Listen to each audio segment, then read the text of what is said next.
Begini, tentu saya kira 75 itu dari 1.351 pegawai KPK yang mengikuti proses pengalihan pegawai KPK menjadi ASN.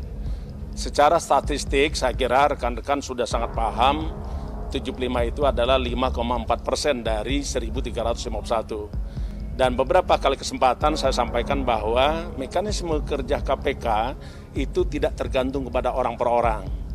Kita bekerja sesuai dengan sistem, kita bekerja sesuai dengan ketentuan undang-undang, sehingga siapapun yang ada KPK sama semangatnya, sama komitmennya untuk melakukan pemberantasan korupsi.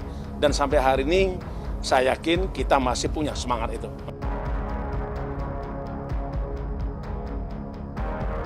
Saatnya kutukan Ahok menimpa Anies.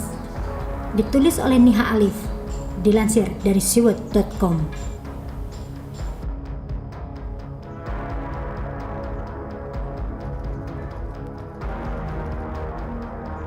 Hari ini KPK kembali akan menyampaikan terkait dengan perkembangan penanganan perkara dugaan korupsi pengadaan tanah di Munjul, di mana sebelumnya kami sudah menyampaikan atau mengumumkan beberapa tersangka terkait dengan perkara ini. Ada 4 orang tersangka dan 1 orang tersangka atas nama YRC sudah dilakukan penahanan. Hari ini kembali kami melakukan upaya paksa penahanan terhadap 1 orang tersangka atas nama AR.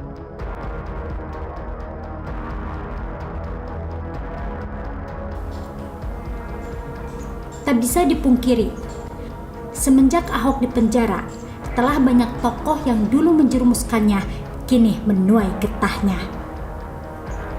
Tak hanya sosok Buniyani saja, tapi ormas-ormas ekstremis semacam HTI dan FPI satu persatu dibubarkan. Terlebih lagi ex-ormas FPI yang menjadi musuh utama Ahok menerima pukulan yang sangat telak. Para pentolannya dipenjara, lahannya disita dan rekeningnya dibekukan. Sungguh suatu hal yang tak pernah dibayangkan sebelumnya. Hingga kini, rasanya kutukan Ahok tak berhenti hingga menyasar mereka yang di DKI. Diawali dengan ujian TWK yang membuat sepupu Anies, yakni Novel Baswedan, gagal hingga dipecat. KPK rasanya mulai berani menindak satu persatu kasus di ibu kota. Dimulai dengan kasus pengadaan lahan rumah DP 0 rupiah yang menyeret pejabat-pejabat penting. Tentu saja ini merupakan pukulan telak karena DKI sendiri ternyata memiliki KPK DKI yang sangat mandul. Bagaimana mau mengusut kasus lahan DP 0 rupiah kalau yang mengangkat dan memilih adalah gubernur ibu kota?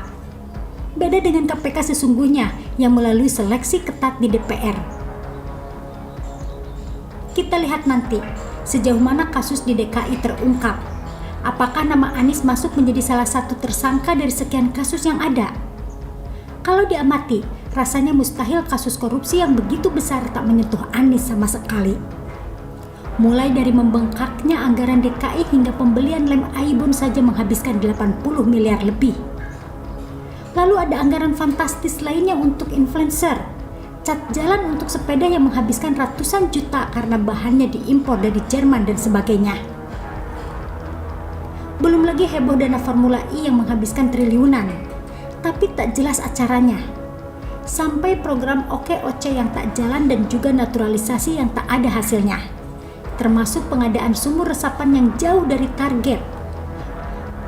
Perlu juga diusut proyek-proyek tak jelas seperti bambu getah-getih, batu brojong, bongkar pasang atap JPO, jembatan kerang, monumen sepeda hingga proyek pengecatan atap rumah warna-warni.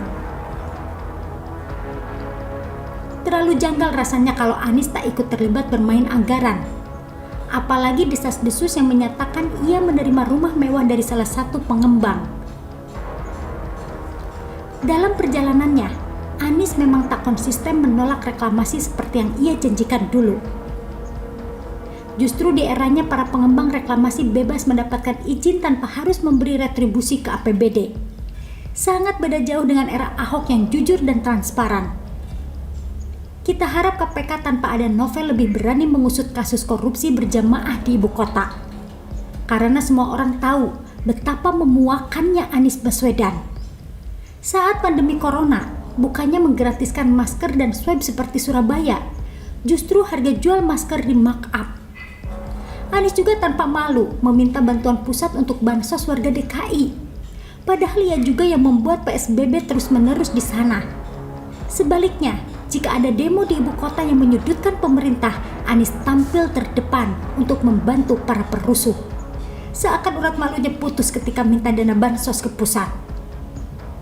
Semoga saja kutukan Ahok segera menjerat Anies. Setelah Rizik tertangkap dan ustadz-ustadz kadrun yang dulu membencinya kena sertifikasi dan terancam tak bisa ceramah, giliran Anies yang akan menuai karmanya. Kalau bisa tak perlu ada nama Anies lagi di lembaga survei capres, termasuk Prabowo yang saat ini tersandung kasus alutsista. Saatnya orang seperti Ganjar, Risma, dan mereka yang tulus membangun negeri yang menjadi kandidat capres dan cawapres. Kalau kutukan Ahok menghabiskan mereka sebelum pemilu nanti, Indonesia dipastikan selangkah menjadi negara maju. Biarlah Anies menuai satu persatu perbuatannya setelah sepupunya tak lagi di KPK. Mau bukti kasusnya dilenyapkan sekalipun, tetap tak menghalangi pengusutan lebih jauh.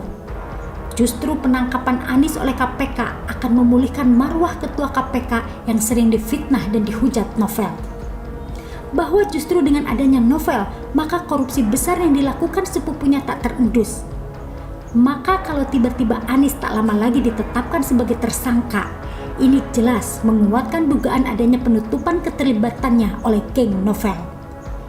Berita adanya maklar kasus di KPK nyatanya juga dilakukan oleh mereka yang berlagak sok pahlawan. Anies tanpa Novel akan lebih mudah diberangus. Cepat atau lambat, ia akan menyusul para pentolan ex-FPI yang sama-sama memiliki misi menjungkalkan Ahok dengan segala cara. Begitulah dari Kura-Kura. Bagaimana menurut Anda?